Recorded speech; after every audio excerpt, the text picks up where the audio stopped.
What's up, everyone? Welcome to the Student Built Startups Podcast, Episode 6. I'm your host, Cameron Stone, entrepreneur and student at UMD. I interview student entrepreneurs to share their stories and business strategies. Our guest today is a student at North Central University in Minneapolis, Minnesota, and he will be talking about video production and creating great video content. He has started his own videography business when he was only 18 years old. He will be sharing his story and how his education has played a role in it. I encourage you to go check out his Instagram, CFlem Media. I'm excited to introduce you guys to Cullen Fleming. Hey Cullen, I'll have you start off by saying hello to everybody listening and sharing one crazy but true fact about yourself. Hello, I'm Cullen, obviously. One crazy but true fact about myself. The one fact that I usually tell people is that I started a business when I was 18 years old. There you go. That is a crazy but true fact. All right, well, we'll jump into the main content of the episode. I'll have you start off by telling the audience a little bit about your education. Education. So I go to North Central University in Minneapolis, Minnesota. I'm a freshman. Awesome. Next, I'll have you share with the audience a little bit about your business and some of the things that you have worked on in the past. A little bit about my business. So I run a video production company called CFlem Media. I do a lot of wedding cinematography, do a lot of event videos, event recaps, nonprofit work with churches and other nonprofit organizations, as well as I work real estate and that kind of stuff. Do you have kind of a favorite thing that you like to work on? As of right now, weddings is definitely my go-to. It's always fun to go shoot a wedding and kind of enjoy that environment. Yeah, I would imagine that would be fun. Weddings are always a fun environment. Be a cool place to make some money. So what has been your biggest fear about starting your own video production company, and how did you overcome that when you were initially starting up? My biggest fear was getting myself too deep into it before I was able to kind of be able to back myself up, I guess. Trying to find the right clients, trying to not kind of advertise myself for things that I'm not actually capable of doing. I guess how I overcame that was just kind of at the same time being confident in myself, but also knowing my limits. I had a similar experience when I started working as a personal trainer. I was always concerned when I first started, do I really know what I need to know to help these people? And you really just have to believe in yourself and just start doing it. And then eventually you'll figure out, you can do it. It's just a matter of you believing in yourself. Tell the audience a little bit about what's involved with being in the video production industry. So from the start, a lot of how I find my clients is they reach out to me through referrals or through my website. Kind of the first steps is figuring out what they need. If it's going to be a wedding, if it's going to be a corporate event, if it's a real estate listing that they're looking to put on the market for, that kind of thing. And then once you've kind of figured that out, then you can start kind of figuring out, how much to charge, that kind of stuff. You always got to give them an estimate right off the bat, so then you're clear and they know exactly what they're getting themselves into. I've definitely run into in the past where I've had clients that were unaware of the cost of what they were asking for, and then in the end they're not they're happy with the video, but they're not happy about how much they're actually paying for it. So that making sure right off the bat you're kind of crystal clear about your prices, what you're charging, and that kind of stuff. So after you've kind of figure out the whole, it's called pre-production. So getting setting up a date and time to go record, what's going to happen on that day at that time. After that, it's going, recording, making sure you're bringing all of your gear, setting up everything, making sure your audio is good, making sure your video as in your lenses is in focus, that kind of stuff, making sure that's all good. So then it's just shooting, making sure you're capturing everything you need to capture, covering all bases. Then it's kind of the go home, dump all of your footage, start editing, which usually it could take anywhere from 20 minutes to, for weddings, for instance, it takes me about a month to finish one wedding. So a lot of days sitting down, working for a couple hours, making sure you're providing the best video that you can make for them. And then obviously after you're finished editing videos, it's kind of the sending it over to the client, making sure they're okay with it if it's event or something, if making sure that if there's something they want changed, you can change it for them, the little things, little touch-ups, just a couple things that they want to make sure that are expressed through their video, and then kind of final delivery. And Yeah, one thing I want to put a little emphasis on is when you said make sure to have your prices crystal clear. That is definitely a very smart thing to do, because if you don't do that, it's going to cause some situations you don't want to be in at some point. So oh yeah, for sure. Definitely very uncomfortable. definitely just, right off the bat, first thing, make sure you get your prices done. Unless you're doing free work in the beginning. Did you start off with doing any free work for anybody, or? Yeah, so I worked at a church for a while doing a lot of just volunteer stuff, getting just Sunday services captured, and then, their pick and choose weekly events, that kind of stuff that they wanted coverage of. And then after that, it was kind of doing little events, charging a little bit, but not too much. You don't want to right off the bat start charging what the professionals are charging. You kind of work your way into that and so on. Yeah, for sure. Doing those free little gigs per se are usually a pretty good way to build your skill set and get your name out there. So how has your education played a role in starting your video production business? As of right now, it hasn't played a huge role. It definitely has helped, because going to college and everything, you start meeting more and more people. You kind of, more people get to know you, what you do, that kind of stuff. And then it kind of brings in more referrals for people who are actually looking for somebody. Here at North Central, I work for the athletics department. So it's just kind of seeing people around campus, going to big events. I always, whenever I shoot something like that, I'll wear a sweatshirt or a t-shirt that has my logo and kind of Instagram on it. So if people are looking for a photographer, that videographer, that kind of thing, they know where to contact you at and know who you are. That's one common theme that I've seen with this podcast so far is everybody that's been going to a college or a university have said that just being on campus around other people has really helped bring more referrals and more business to them and just help get their name out there. Oh yeah, for sure. What is the most challenging thing for you about making a great video? Having the right gear, I would say. Being a college student, you don't exactly have a whole lot of income to make big camera purchases. For me, having the right gear, being able to do the big kind of production stuff, that's definitely right now a big challenge for me, because you can't do a huge, like a music video per se, having multiple camera operators, multiple cameras, that kind of thing. You can't really do that on the everyday college budget, because just not a lot of people want to do that kind of work for free. And then, yeah. Yeah, no, totally agree with you there. Is there any way that you can help kind of get around not having like a really high budget gear expense? In a way, yes, you could you can usually rent gear for cheaper than the actual price of it. So you can go, there's a lot of places online, you can go rent a camera for a couple days without having to actually buy full price inexpensive camera. Or if you know a buddy or something that has that, reaching out to them, seeing if you can possibly borrow it for a couple days, that type of thing. That's another way to get around the huge expense part of that. Okay, yeah, that's some good advice for sure. What is the most rewarding thing for you about creating video content? The most rewarding thing for me, in my opinion, is seeing the reaction on the clientele's face after you deliver that video to them, hearing the reactions, that kind of thing.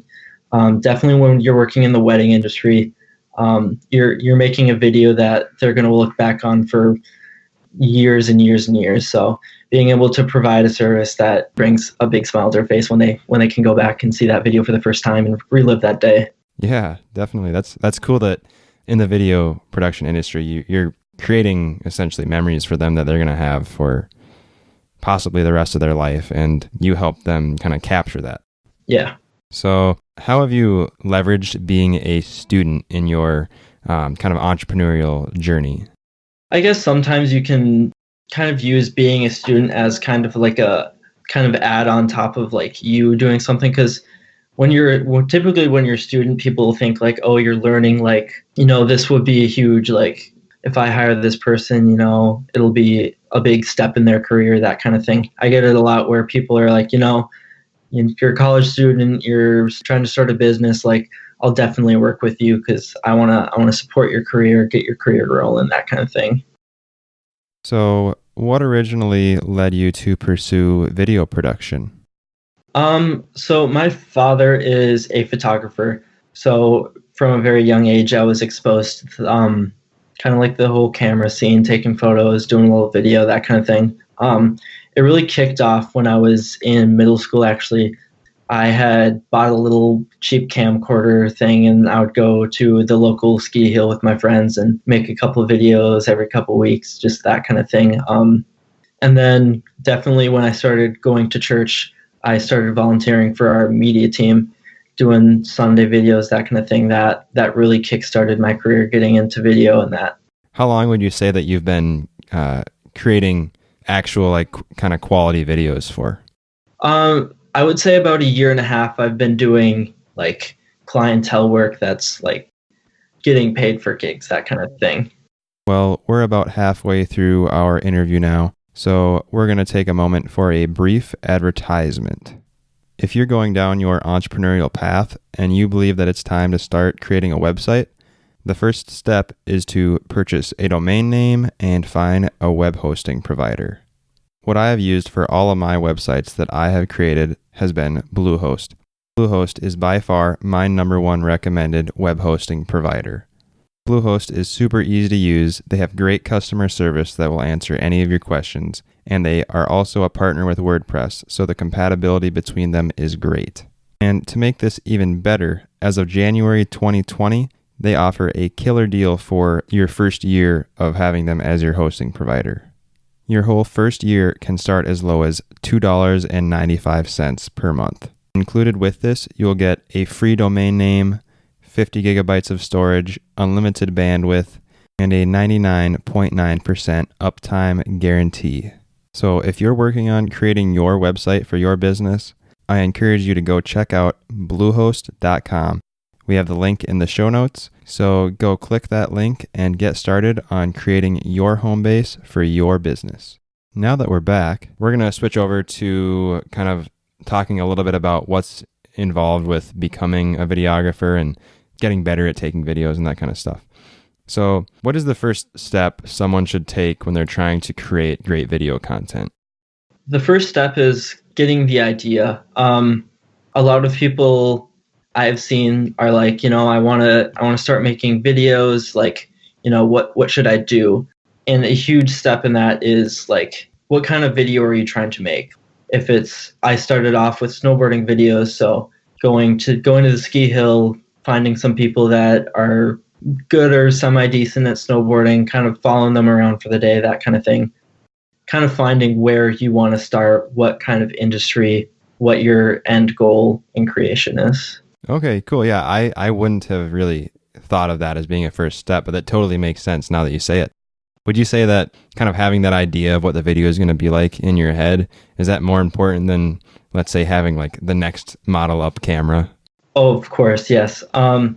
Once you kind of get into the video business, you'll kind of hear that you don't need to have the most fancy, most expensive gear to make good content. You can have a cheap little camcorder and make a really good video.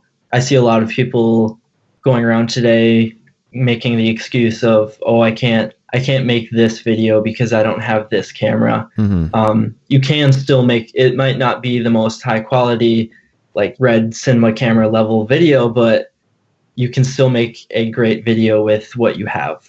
Nowadays, everyone's walking around with a smartphone that can record nice video, edit a video, that kind of thing. So you're definitely able to start making videos pretty easily nowadays with just your phone.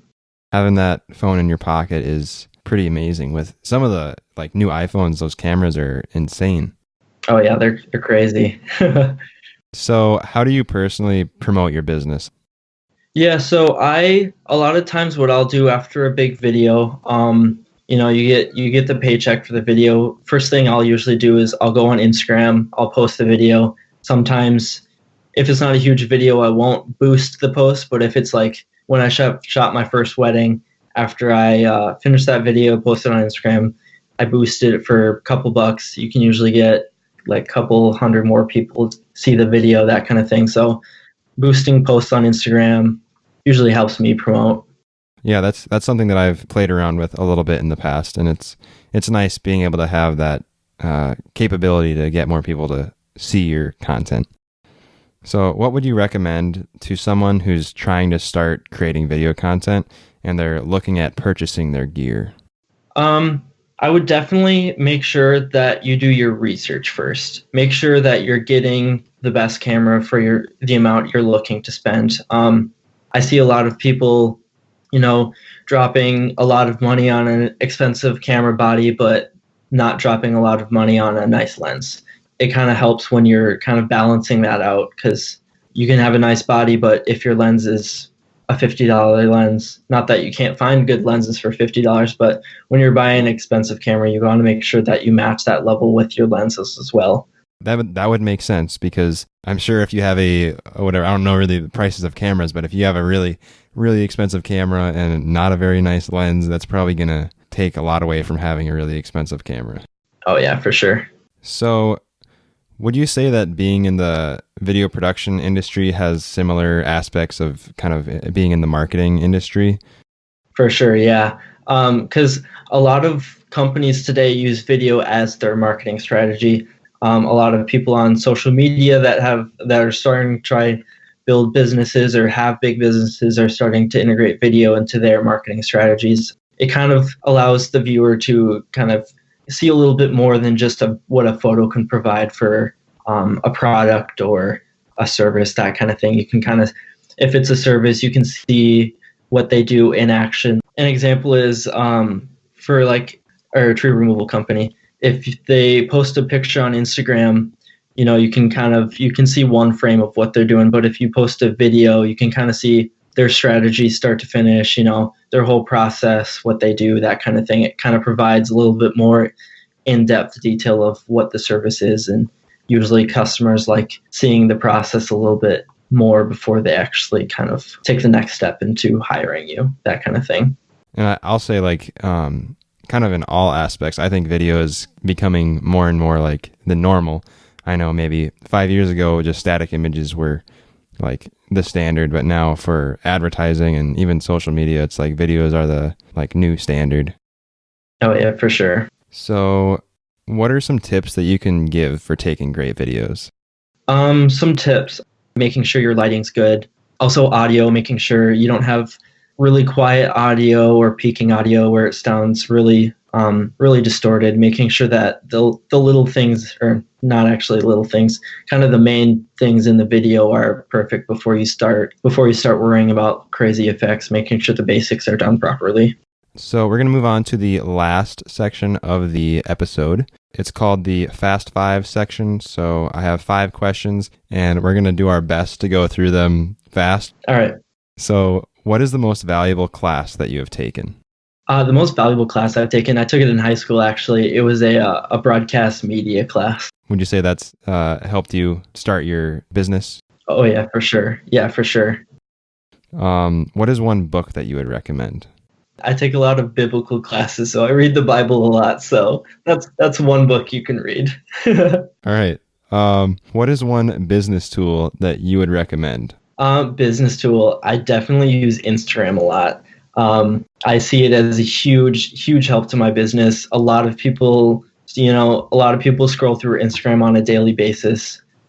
So making a post on a daily basis, making sure you're kind of active. So how do you keep on track and plan ahead? Using a calendar, planner, that type of thing, making sure you're writing things down. Last question here is, when do you feel most productive?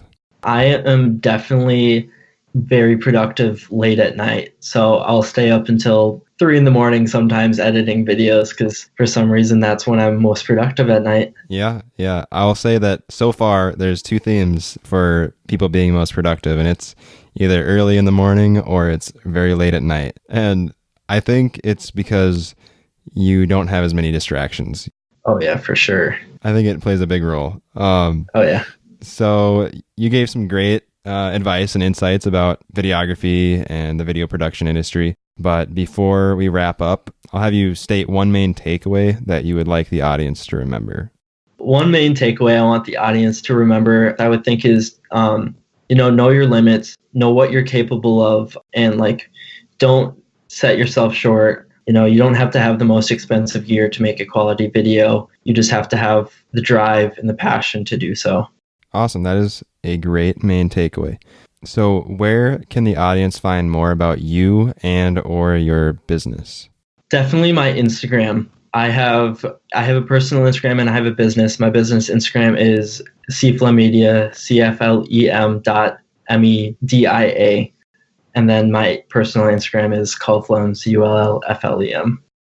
Okay, cool. Thanks for being on the show, Cullen. I've enjoyed having you on here. Thank you for having me. I'm really glad that I got to share Cullen's story with you guys. Thanks again for being on the show, Cullen. And thank you to everyone listening right now. I truly appreciate your support in this journey. And make sure to hit that subscribe button if you would like to hear more amazing entrepreneurial stories. I also encourage you to go check out our website, studentbuiltstartups.com. You can find the link in the show notes.